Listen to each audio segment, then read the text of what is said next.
Hi everyone, it's me, Tim. Today I want to talk about Fallout lore exploration.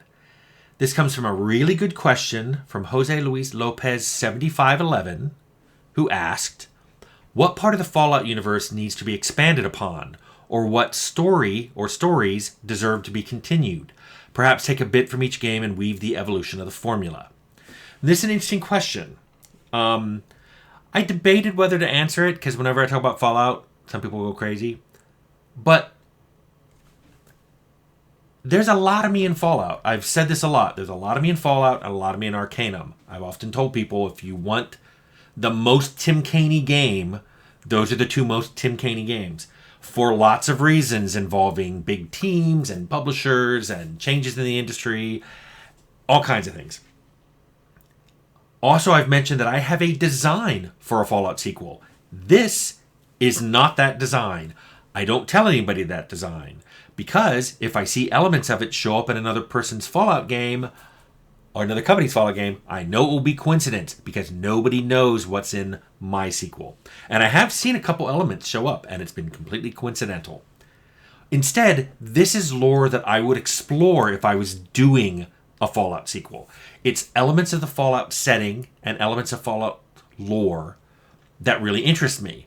It's very similar to a video I did called Arcanum Lore Exploration, which I'll link below. So if you want to compare like the lore exploration of Arcanum to Fallout, these would be the two videos you'd watch. And just to be clear, because everyone always says this is not me asking to work on Fallout again. I have a video of that question, and I'll link it below. It's would I work on Fallout again? I'm doing this because it was a good question, and it did make me think. I immediately went, I bet you I'd do this. And then I thought I'd make a video about it. So that's it. If anybody's working on a sequel, maybe you can do some of these things. Let's find out. I've broken it down into, and I made some notes. There's 3 basic things that I would explore in a Fallout sequel. Some new factions, some new locations, and more morality stuff. Because that's what Fallout's about. It's kind of its intent. See what I did there? You can interpret it any way you want, but it is the intent. So let's start. I'll start with factions, and we're get into it. I would like to explore other factions in the Fallout universe beyond Vault-Tec and Robco. There were a bunch. A bunch of stuff still survives. The beginning of Fallout, there was that Chrysalis car, and they're fusion powered or whatever, and there's a whole bunch of cool stuff you could go into. A lot of companies to explore what their products were, what their slogans were. It would give you a much more interesting look into what society was like right before the bombs fell, which I don't think were people eating squirrel bits. I think that all came after. I would also like to, besides company factions, I would like to look into if mutations caused any other factions. Like, were there super mutants, or were there human mutations other than the super mutant standard that we saw in many, many games? Maybe FEV mutated. Maybe people mutated, and then FEV affected those people differently. That would be fun to explore. Maybe those factions are more secretive. Maybe they fight super mutants, and humans have never come across that war because maybe super mutants are winning. I don't know. Which then brings me into, there could be whole swaths of isolated communities. People, ghouls that are very isolationist, that you have to work hard to discover. And of course, once you discover them, their reaction is going to be probably not happy that they've been found out. Maybe ghouls isolate themselves just to avoid being persecuted. And I'm not talking about they hole up somewhere and say, we're ghouls in here, don't come here. They literally hide. You don't know they're there. There's like an entire population living in deep under the sewers, kind of like Futurama. There's a whole city under the city. Also, I've never seen a big dive into what I would consider to be prepper factions.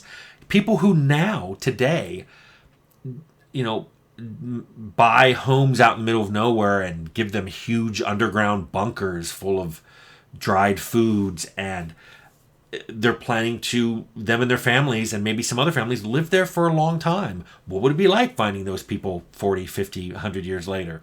That would be interesting. It would also give you an interesting look at what their grandkids or great grandkids thought of the world and the pre-war world outside of vault dwellers and ghouls. So there's a reason to use these, and that's the reason I would use them.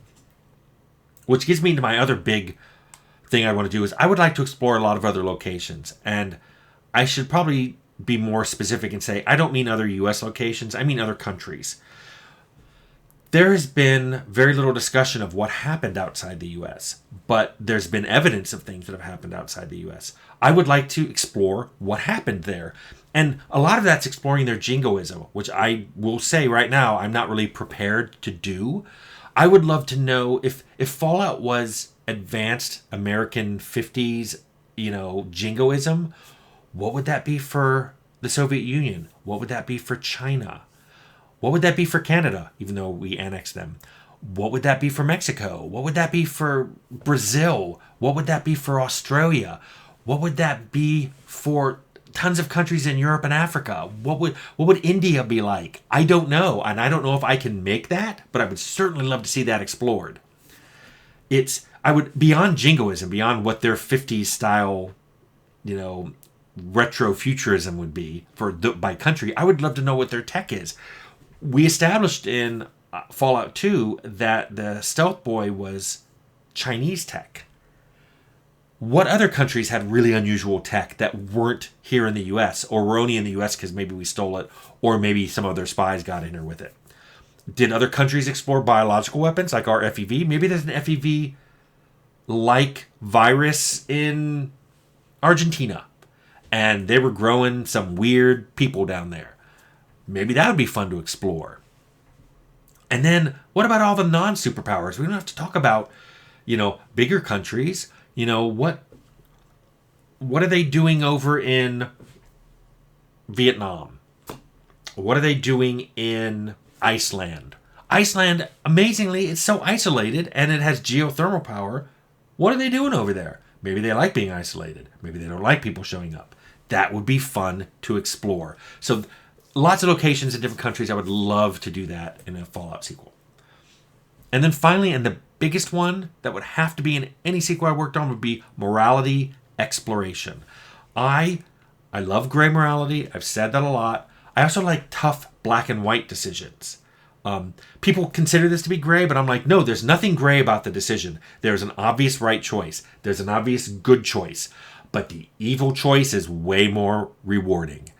Yes, you can save that person or grab that really cool weapon, but you can't do both. Yes, you can rescue that child or get access to a new technology, but you can't do both.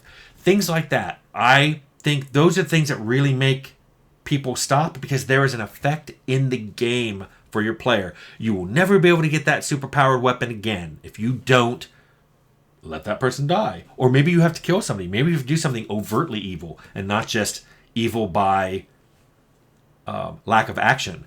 So those are the kind of things I want to explore. It's very similar to, if you took philosophy classes, the trolley problems, or maybe you watched Good Place. The trolley problem is interesting because, it says a trolley's going to run over 5 people, but if you pull the switch, it'll run over 1 person.